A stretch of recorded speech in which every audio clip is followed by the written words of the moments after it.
The prairie lay under a sky bruised violet, the last light sinking into smoke that curled from the ruins of a village. The air smelled of scorched pine and grief, heavy with the silence that comes after screams. Taya Whitecloud walked barefoot through the ash, her dark hair tangled, her breath shallow, clutching the last keepsake she owned, a small leather pouch filled with soil taken from the graves of her ancestors. The greedy barons had torn through her people's land like locusts, laying track for the railway, and now she wandered alone. Her voice cracked in the empty dusk as she whispered, "It hurts too much."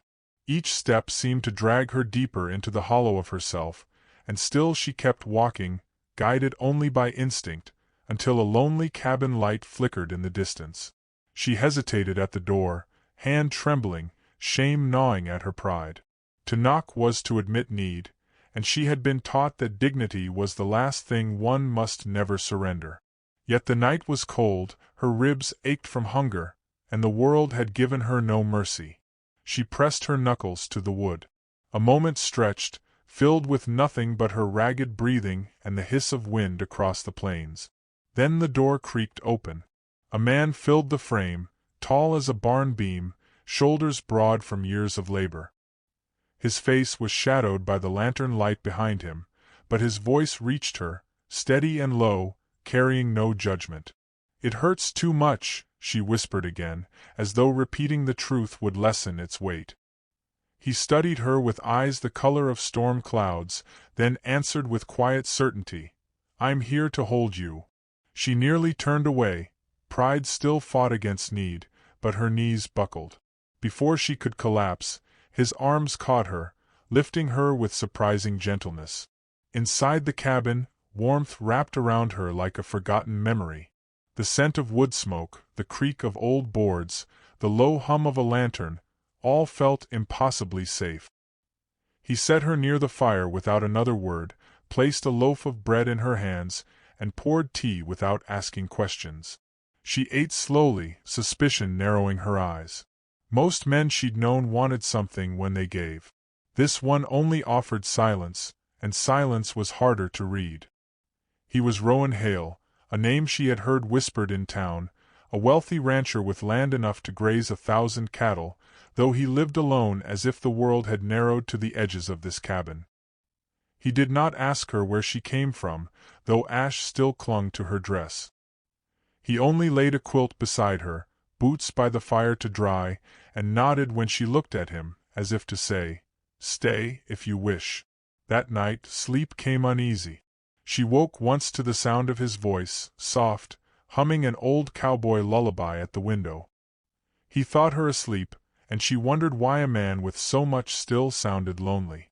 At dawn he hitched his wagon, and offered to take her into town. She resisted, not wishing to face the stairs, but necessity won. When they arrived, whispers spread like wind through wheat. "Charity," someone muttered. "Squaw," hissed another. The words pressed into her skin like thorns. She kept her chin high, though her heart hammered. Rowan said nothing to defend her. He did not need to. His silence was its own defiance, his calm presence beside her a shield stronger than words. He tipped his hat, bought her fabric, and pressed coins discreetly into her hand. She wanted to fling them back, pride burning hot, yet something in his eyes stilled her. He was not paying her off. He was offering choice. That evening she found him outside, sitting on the porch with a pipe gone cold in his hand, staring at the stars. He did not hear her step, and in that moment she saw the solitude in him, vast as the prairie itself. He had land, cattle, gold, and still he seemed to hunger for something more. By firelight, he told her fragments of his story. His parents gone young, his inheritance spent on land he worked alone.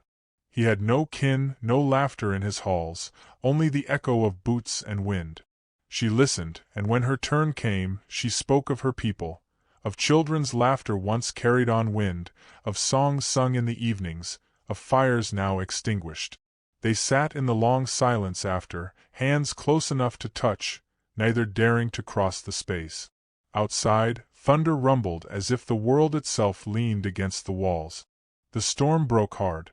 Lightning carved the sky, rain pounded the roof. Taya trembled, memory colliding with the night, the screams of her people, the smoke, the fire. Rowan lit more lanterns, his calm anchoring her panic. He did not touch her, not until her hand gripped his arm in desperation. Then he spoke softly, "I've got you."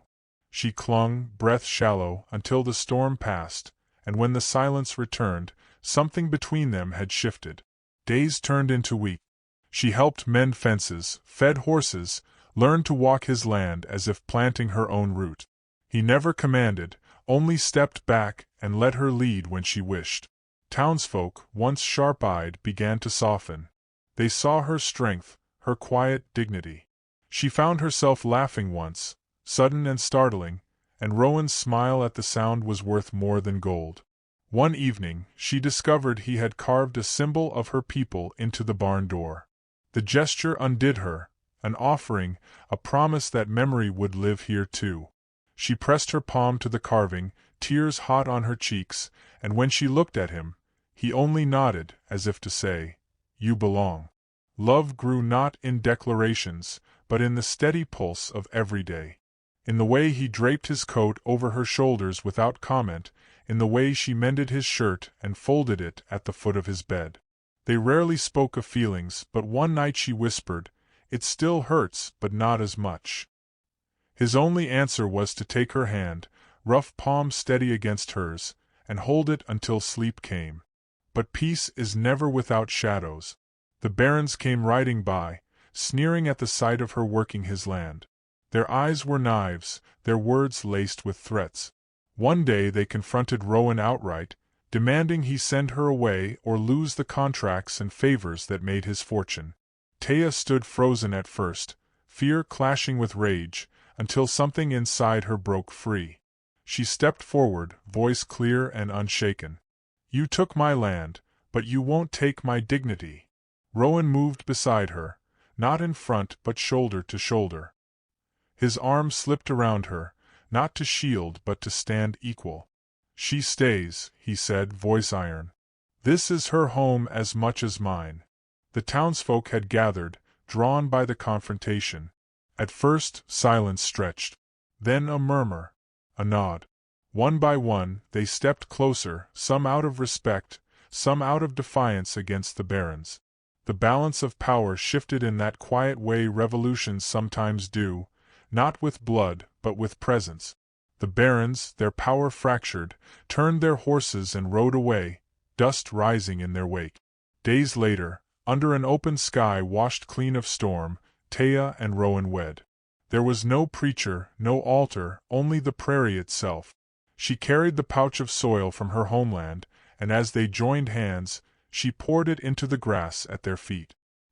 He covered her hand with his, pressing the earth into new ground. No vows were spoken aloud. The wind bore witness. A hawk circled above, crying out as if to bless their union. Taya looked into his eyes and whispered, "It still hurts." He bent his head, voice low. "Then let's hurt together, until it turns into something else." Their hands clasped tighter, not in possession, but in promise. And in that silence they were married. The townsfolk who came stood quietly, moved by the simplicity. There was no need for grandeur. The dignity reclaimed, the love forged in ash and silence, was enough. The land breathed again, grass swaying, wind whispering through sage. And so the story settled into its reflection, as if told by an old soul who had seen too much loss, too much resilience. We are all wanderers once, until someone's kindness roots us back into the soil of our own worth.